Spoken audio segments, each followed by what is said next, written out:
Et bonjour à tous, mon nom est François Letarte, bienvenue sur ma chaîne JDR D30, une chaîne consacrée aux jeux de rôle sur table. Alors, une vidéoliste que j'ai le goût de vous parler d'une règle que j'applique à Chroniques oubliées et que là me fait me questionner sur est-ce que la règle, je l'aime vraiment, est-ce que je la trouve utile, est-ce que je trouve qu'elle s'applique bien. Je trouve ça intéressant comme exercice parce qu'évidemment, des fois, quand on fait du jeu de rôle, on met des règles en place, on utilise des règles du jeu, puis des fois, on les fait, nous laisse perplexes. Et cette règle-là, dans Chroniques oubliées, donc, les points de récupération. C'est quelque chose que je n'utilisais pas l'année passée. J'ai décidé de mettre cette année en place. C'est une option qu'il y a dans le livre de base et qui remplace la façon naturelle de regagner les points de vie, c'est-à-dire la nuit de sommeil. La nuit de sommeil, peut-être juste vous dire comment ça marche. Là, en fait, c'est la formule, c'est en fait c'est ton dé de vie, plus ta constitution, ton bonus de consti, plus ton niveau que tu regagnes en une nuit de sommeil. Ce qui est quand même considérable comparé à Donjon que c'est pas tant que ça, je pense. Ben, ça dépend de l'édition. 5e édition. Là, je vais y revenir sur 5e édition. Mais bon, ok, ouais, non, c'est considérable. C'est correct, ok. Le point de récupération, ce que ça fait, c'est que chaque personnage part avec 5 points de récupération. Et pendant une pause, ils peuvent prendre un point de récupération et regagner exactement la même formule que la nuit de sommeil. La différence, c'est que les points de récupération, si tu veux les regagner, ben c'est ta nuit de sommeil qui te redonne et tu ne regagnes pas de points de vie pendant ce temps-là. Oui, tu peux faire une nuit de sommeil et dire je prends un point de récupération pour regagner des points de vie et finalement pas perdre ton point de récupération. T'enlèves et tu redonnes. C'est ça. Mais reste que c'est une mécanique que je voulais mettre en place. C'est pour peut-être donner un petit coup de pouce aux joueurs. Mais là, c'est ça. Je l'ai utilisé comme vraiment là, pour la première fois, je dirais, la semaine passée. À 2 occasions.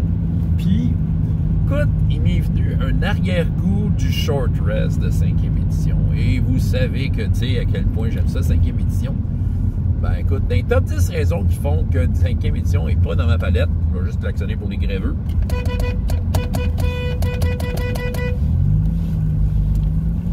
Bon, parfait. Je viens d'encourager des gens pour une bonne cause. Alors là, c'est ça. Fait que là, dans le fond, parmi les règles, je dirais dans le top 10 règles là, qui font que 5e édition, c'est pas dans ma palette, le short rest puis le long rest, qui embarque dans le même panier, j'aime pas ça. Je trouve que c'est trop facile. J'aime me donner des défis. Je trouve que c'est trop facile de dire tu prends un break, une respiration, une petite gorgée d'eau, puis t'as plein de points de vie qui reviennent. Moi, ça me plaît pas. Je sais qu'il y en a. On s'entend, 5e édition, il y en a qui meilleure édition ever! Ou ben non, ils ont juste connu ça. Puis pour eux autres, c'est bien normal. C'est bien normal de faire ça, des short rests, puis que ça se guérisse tout seul, ces petits héros, pauvres petits héros-là, puis dans un long rest, que tout revienne. Ça, sérieusement, j'aime pas ça. Tu sais, moi, vraiment, puis tu parlais un peu de 5e édition, si j'aurais dans le fond, si j'aurais, mettons, à m'investir dans une campagne de 5e édition, ce qui arrivera probablement pas, là, mais tu sais, probablement que je mettrais la règle, là, il y avait une suggestion quelque part, là, quoi que c'est facile à mettre en place par toi-même, mais les short rest, c'est 1 par jour, puis long rest, ben, c'est pendant une semaine que tu fais rien, ok, à la fin de la semaine, ok, peut-être que t'es tout guéri, encore là, moi j'aime ça savoir que les héros, après une dure journée de travail, que le lendemain, ils sont un peu poqués, ok, ouais, ben, ça simule la vraie vie, c'est plate la vraie vie, François, non. Hey, dans vos films préférés, vos héros sont un peu poqués, là, tu sais, fait qu'arrêtez de faire, en tout cas, bref, vous savez ce que j'en pense. Mais, je pense qu'une des affaires qui me dérange du short rest et du point de récupération, justement, c'est là où je vais en revenir, là, mais je trouve que ça enlève de la job au clerc. OK? Le clerc, dans ces jeux-là, il a été établi comme étant que c'était le guérisseur et sa guérison, elle est magique. Tu sais, comment ça se fait que tu te guéris autant, que tu reprends autant du mieux facilement? Eh bien, c'est une intervention divine qui te ramène, tu sais. C'est ça. Je trouve que ça mettait de la valeur à cette reprise de point de vie-là, que ça demandait un effort, là, tu sais, de dire, OK, là, il y a comme une intervention magique qui vient sauver un peu. Puis là, je trouve que le point de récupération, le short rest, ben, fait comme un peu annuler ça. Tu sais, veut dire, toute la magie, là, tout le mystérieux, tout ce qu'on veut d'une game de donjon, que ça soit magique puis merveilleux, ben, c'est remplacé par un break puis une gorgée d'eau. Tu sais, tu comprends-tu? J'aime pas ça. Bon, fait que là, quand j'ai sorti les points de récupération, j'ai vu ça en œuvre, j'ai comme, oh, ça sent le short rest. Fait que là, je me suis posé la question, qu'est-ce que je fais avec ça? Parce que je trouvais que le point de récupération, il y avait quand même des choses que je trouvais utiles à mettre en place avec un point de récupération. Donc, entre autres, je trouvais que c'était une monnaie d'échange intéressante. Parce que il y a des règles de fatigue, c'est pas toujours utilisé dans le jeu de rôle, mais je trouvais que là, je pouvais le faire. Puis je pense même que c'est un peu suggéré dans le livre que ça peut être utilisé à ça, sans avoir de règles précises. Je trouvais que c'est une monnaie d'échange. OK, t'as forcé comme un bœuf, là, ben, t'es fatigué un peu, un point de récupération. Ça pas... un peu comme les points de vie qui descendent puis que ça change rien, peu importe la quantité de points de vie que t'as. Ta fatigue ne se ressentira pas en termes de chiffres. Mais, je veux dire, les points de récupération étant donné qu'ils se ramènent à 1 par nuit, et on parle d'une bonne nuit, là, tu te fais réveiller par une embuscade, là, ça, t'as pas ton point de récupération, ben, t'as y pensé 2 fois. Fait que ta capacité à te ramener des points de vie, peut-être que là, tu vas peut-être être bloqué un peu. Je trouvais ça intéressant comme monnaie d'échange. C'est pour ça que je suis pas prêt à dire je fais jumper les points de récupération. L'autre affaire est qu'avec mon petit système de blessures graves, ceux qui sont intéressés à savoir c'est quoi, j'en ai parlé il y a quelques vidéos de ça. Mais moi, dans le fond, c'est que quand les joueurs perdent un certain nombre de points de vie assez important, ils peuvent avoir une blessure grave. Et là, ça fait que je fais des petits X devant une des 6 caractéristiques et ils sont toujours à désavantage avec quelque chose qui utilise cette caractéristique-là. Le petit X, de la façon que j'ai déterminé, ben c'est ça, c'est qu'en fait, tu peux décider de te guérir de ton petit X. Mettons un clair, celui qui est supposé avoir une job, là, le clair passe et là, il est supposé te redonner un des 8 points de vie. Non, cette fois, il peut t'enlever ton X. Tu as le choix entre gagner les points de vie ou t'enlever ton X. Fait que tu sais, c'est ça qui arrive, c'est donnant-donnant. Fait que la nuit de sommeil, c'est un peu ça. La nuit de sommeil, c'est, OK, est-ce que tu veux gagner des points de vie ou ton X? Tu sais, c'est ça. Fait que moi, je trouvais ça intéressant. Ça gardait en longueur, là, un peu les conséquences de se péter à la gueule dans des aventures. Je trouvais ça intéressant. Le petit mal de dos le lendemain, là, regarde, c'est important, là. Fait que là, moi, je trouvais ça intéressant. Pour ça, c'est une monnaie d'échange. Donc, le point de récupération pourrait te permettre, évidemment, tu en as plusieurs, plus facilement de t'enlever les petits X. Mais c'est ça. Le premier petit X, parce que quand il est rendu à 2X dans mon système, là, le deuxième X, ça prend vraiment la magie ou peut-être une bain du repos. Moi, j'aurais tendance à dire, là, on jase, là, je ne l'ai pas mis en place, là, mais du genre, tu as tous tes points de récupération, parfait, tu bosses tous tes points de récupération d'une shot, tu enlèves ton deuxième X méchant, et là, tu attends que tes autres points de récupération arrivent. Mais tu sais, c'est ça, une monnaie d'échange qui est facile à mettre en place, c'est un sous-système, là, mais tu sais, tant qu'à le mettre, ben, on va jouer avec. OK. L'impression que ça m'a donné quand j'ai essayé, c'est que là, surtout je pense les 2 cas, c'était vraiment des personnages qui étaient maganés à fond, là, genre 0 point de vie. Là, ils se ramènent à 1. OK, je prends un point de récupération. Là, ils sont bas niveau, mais ils roulent le maximum. Puis c'est comme si de rien n'était. OK, je suis encore conscient que les points de vie, c'est pas nécessairement de la chair au dos de l'aventurier. Là, ça représente un paquet d'affaires. Parallèlement à ça, par contre, ce qui me fait considérer qu'il y a quand même une histoire de viande autour de ça, c'est le fait que les dés de vie sont en fonction du genre de métier que t'as. Puis les guerriers, étant donné que c'est des bons sportifs qui mangent du bœuf puis qui font des push-ups, ils ont un plus gros dé de vie, donc à quelque part, c'est de la viande. Tandis que le magicien, c'est ça, il est peut-être moins sportif. Fait que il y a quelque chose de physique derrière ça. T'sais, le point de vie, c'est ça, il y a... Je te dirais que je l'accepte. J'ai toujours accepté. Ça a toujours été ouvert au débat. Je trouve qu'il y a un petit quelque chose là, qui est des fois un peu brisé par rapport à ça. Mais bon, c'est correct. Ça fait partie comme du folklore de ce jeu-là. OK, mais le point de récupération, c'est ça. OK. Fait que là, comment je peux peut-être m'enlever ce petit goût-là de la bouche.